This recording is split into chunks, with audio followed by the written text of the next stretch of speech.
Ahoy there, mateys! Nope. Hey there, I'm Jake the Ashen Hollow, and I hope you're doing absolutely fantastic. If you've sailed upon the Sea of Thieves before, whether you're a pirate legend or not, you've likely heard of the Pirate Lord. In this video, we'll take a look at the story of Ramsey the Pirate Lord and how he went on to become the most famous pirate to sail the Sea of Thieves. The Devil's Shroud, the seemingly impregnable barrier that kept the Sea of Thieves hidden from the outside world. Once inhabited by ancient humans, Ramsey and his crew would be the first to sail through the Shroud and into the Sea of Thieves in a very, very long time. Ramsey, his good friend Mercia, and Shan and Rathbone comprised the crew of Ramsey's ship, the Magpie's Wing, and during their solitary sail of the Sea of Thieves, they amassed a large wealth for themselves. Before long, they would return home with their fortunes and stories, but Ramsey never second-guessed that he would be going back, even if it meant leaving behind his beloved and his children. Ramsey intended to keep the Sea of Thieves a secret, at least for a time long enough as to enjoy its discovery in peace, but Rathbone betrayed Ramsey's trust, and gave a map on how to sail through the Devil's Shroud to another group of pirates, who would in turn copy the map and sell it to many others. So when Ramsey sailed the Magpie's Wing back through the Shroud, he was not alone, and would fight and compete over treasures with other pirates. Others would begin setting up permanent island outposts to place merchant stalls and taverns upon. Ramsey and his crew established their own solitary hideout on an island known as Thieves Haven. They would continue to sail around the sea and bring back all their treasures to their island hideaway. And as they did this, there are two important things to note. One is that there is a magic about the Sea of Thieves. Things are different here, and this becomes more and more obvious to Ramsey and Mercia.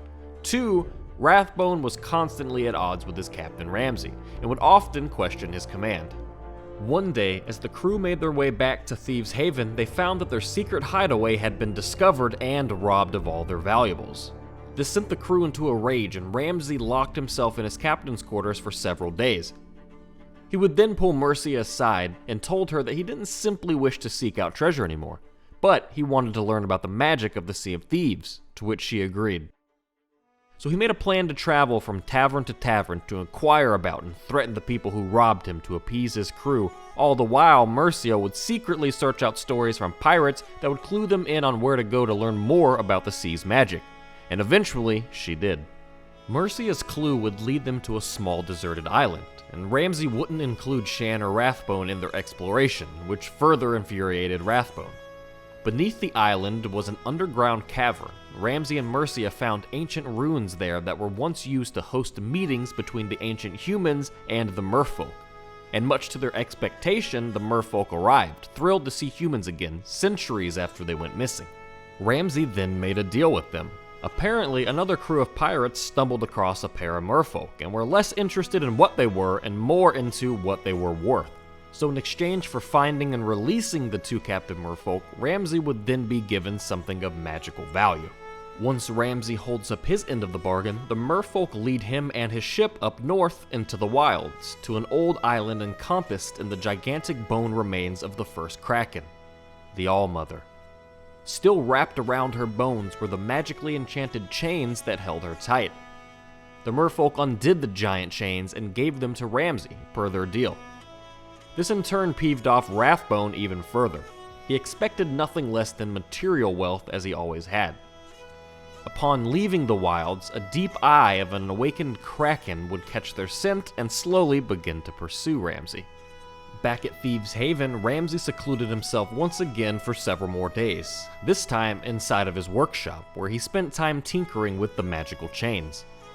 Ramsey would go on to make an incredibly vast array of magical treasure chests from the metal of the chains. Some chests that would cry water onto the ship, some chests that would make whoever touches it drunk on grog.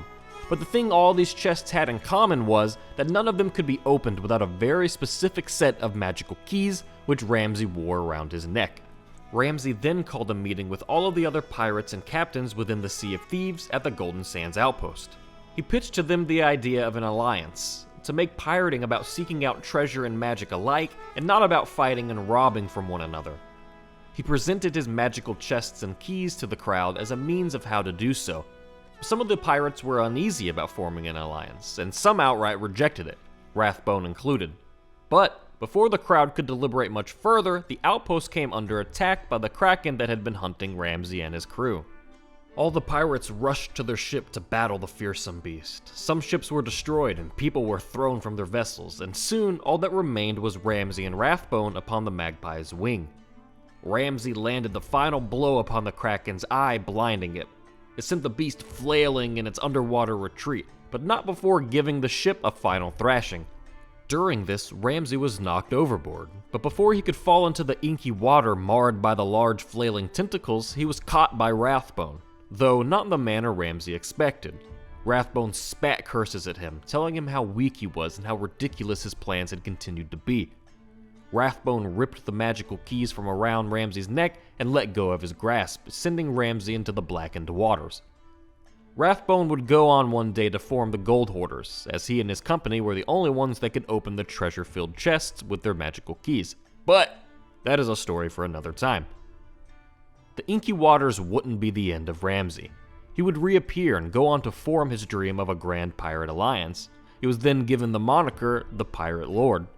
He would spend the rest of his life sailing the Sea of Thieves, amassing riches with his alliance and good friend Mercia.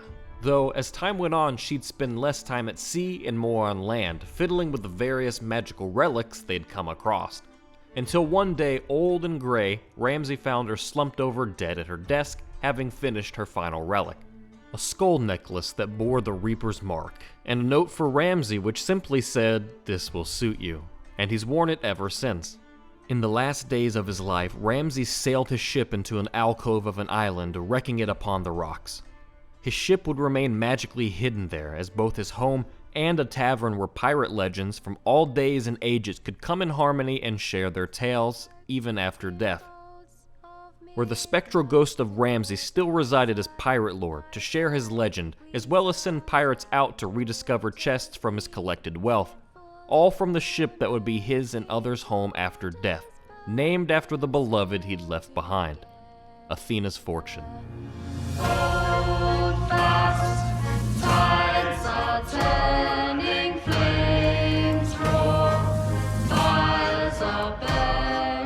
Thanks so much for watching. I hope you've enjoyed it. If you did and you want to see more Sea of Thieves lore, be sure to hit the subscribe button and the bell icon for notifications for new video uploads.